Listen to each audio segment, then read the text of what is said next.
collectif Burnout qui existe en Île-de-France depuis janvier 2023.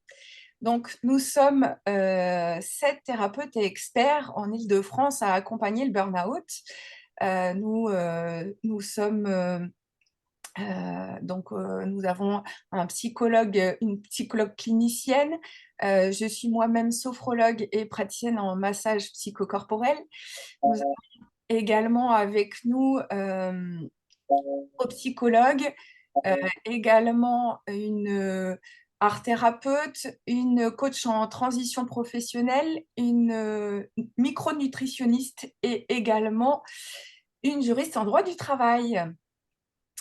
Et donc, nous proposons chaque mois des groupes de parole sur des thématiques bien particulières. Ça peut être la confiance en soi, le déni, l'estime de soi. Et nous proposons également des ateliers pluridisciplinaires. Ça peut être du massage, la réflexo. Nous avons également des ateliers d'art-thérapie et des ateliers, par exemple, sur le harcèlement. Et puis, nous avons une permanence téléphonique. Nous sommes joignables par mail.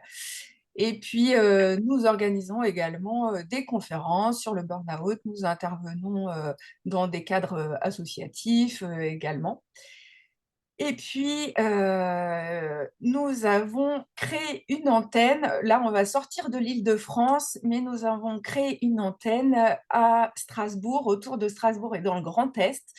C'était une région qui n'était pas encore, qui n'avait pas encore de présence dans la France. Et donc, cette antenne est créée avec Laure Etiennet, qui est présente ici, à qui je vais passer la parole et qui existe, donc elle nous dira, depuis août dernier.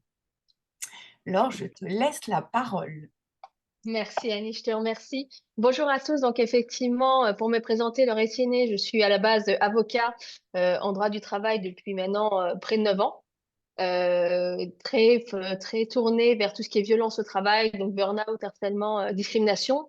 Et c'est vrai qu'on a échangé sur le fameux réseau LinkedIn avec Annie. Et en fait, voilà, on a eu tout de suite un discours qui était assez commun sur la nécessité de faire de la prévention, de l'accompagnement, de la sensibilisation concernant les personnes en burn-out, avec un besoin dans le Grand Est qui n'est pas du tout satisfait. Il y a très peu pour ne pas dire pas du tout, d'associations dans le Grand Est qui accompagne les personnes en burn-out.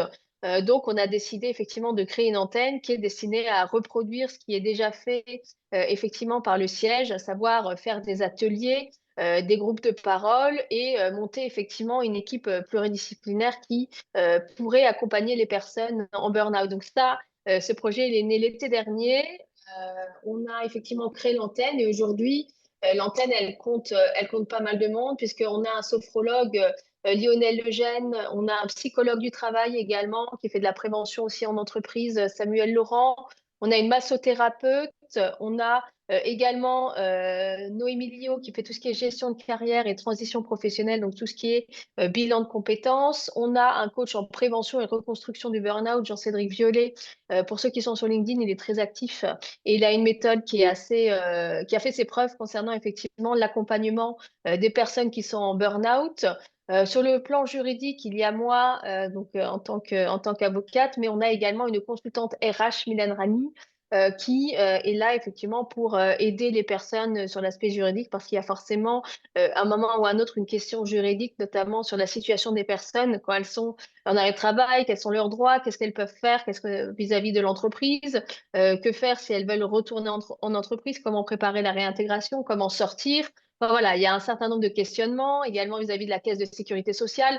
Finalement, quelles sont les démarches qu'on doit mettre en place? Parce qu'on sait tous que la reconnaissance d'un burn-out, c'est pas évident, hein. C'est une maladie hors tableau, c'est assez complexe. Donc, ça nécessite souvent un accompagnement pour réussir à mettre en place cette reconnaissance. Donc, on a cette sphère juridique. Donc voilà, on commence progressivement effectivement à se construire et à se développer avec l'idée toujours d'intégrer de plus en plus de personnes dans le collectif. Voilà, donc l'idée c'est de faire la même chose de ce qui est déjà fait à hauteur du siège, donc les ateliers et les groupes de parole, pour vraiment guider les personnes qui sont dans la région. On a actuellement une page LinkedIn. Et là, bah, l'association, mais Annie en a, je pense, déjà parlé, est aussi très active sur Instagram. Et l'idée, c'est vraiment de maximiser l'accompagnement des personnes qui en ont besoin. Voilà, j'espère que j'ai été assez complète, Annie. Oui, tout à fait. Merci beaucoup, Laure, pour finalement venir euh, combler un besoin en fait dans cette région qui était dépourvue justement jusqu'à maintenant d'accompagnement de ce type. Bien évidemment, je ne l'avais pas précisé tout à l'heure, nous sommes présents, nous avons une page LinkedIn, nous avons également un compte Instagram et une page Facebook, et nous sommes en création d'un site internet.